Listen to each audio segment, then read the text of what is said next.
Over 60 years, in these past decades, much has changed in our country, some of it for the better and some of it for the worse. One front on which things have improved in many ways is banking. Our bankers have been an integral part in this sector improvement.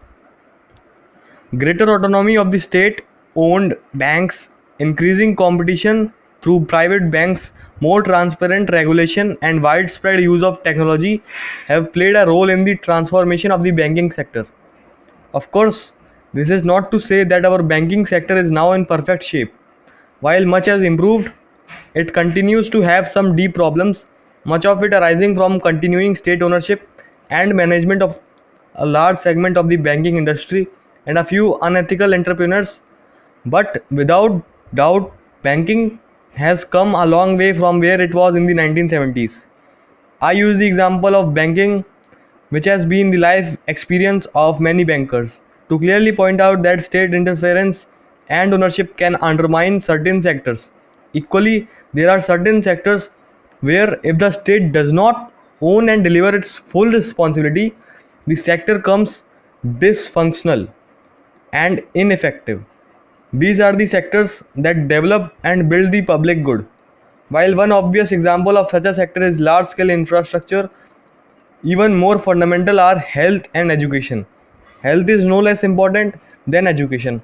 I will focus in this piece on education. Let me start with a startling number. The Union government's expenditure on education in 2017-18 was rupees 80,215 crore.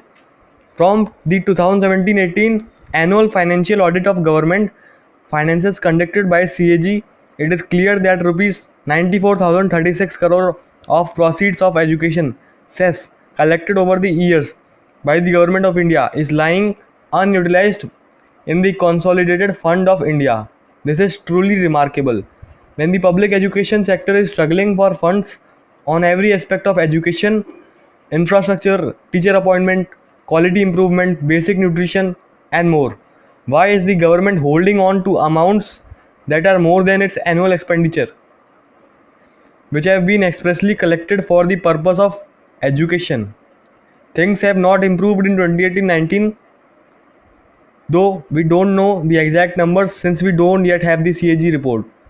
Another direct reflection of the back and lack of importance to education is in the way public expenditure on education has declined from 10.9% in fiscal year 2014 of overall public expenditure in the country to 9.7% in fiscal year 2019, with almost all the decline coming from the center's part. This has meant that as proportion of GDP, the public expenditure on education has fallen from over 3% to under 3%. And that must be seen in the context of the much accepted goal of 6% of GDP being spent on education. The inadequacy of our public expenditure on education becomes stark when compared with countries around.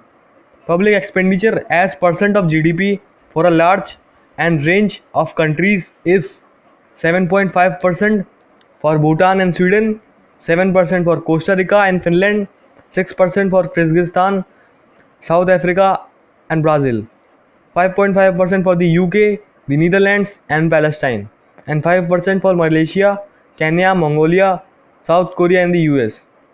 It is quite clear that the list itself has small to big countries and low to high income countries.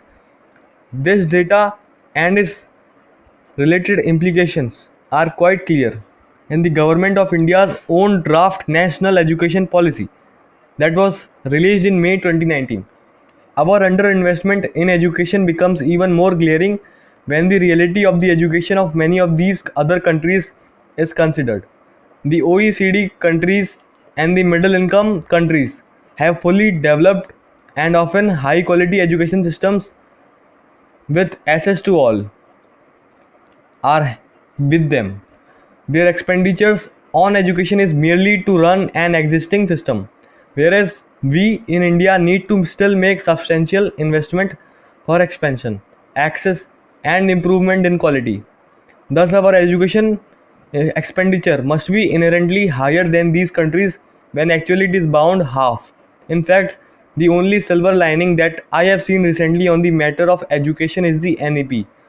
It envisions a fundamental overhaul of our education to ensure equity and quality. Many of its envisioned actions are highly laudable and urgently needed.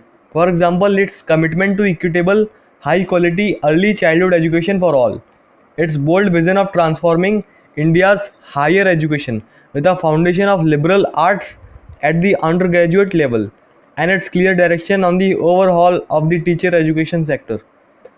Most of us, and most of all, its unambiguous commitment to public education is highly welcome and critical for the nation's inclusive growth and development. To ensure that this would become a reality, the draft policy also charts a course for public expenditure on education to double in 10 years from current 9.7% in this year to 20%.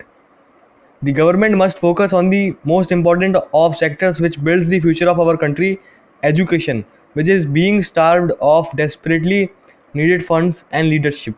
I hope that the government of India uses the path laid out in the NEP to lead India decisively away from this pernicious trajectory that we are on, with the present and future both being deeply compromised, and does not dilute our compromise with the draft education policy in the final policy when it is notified. Thank you.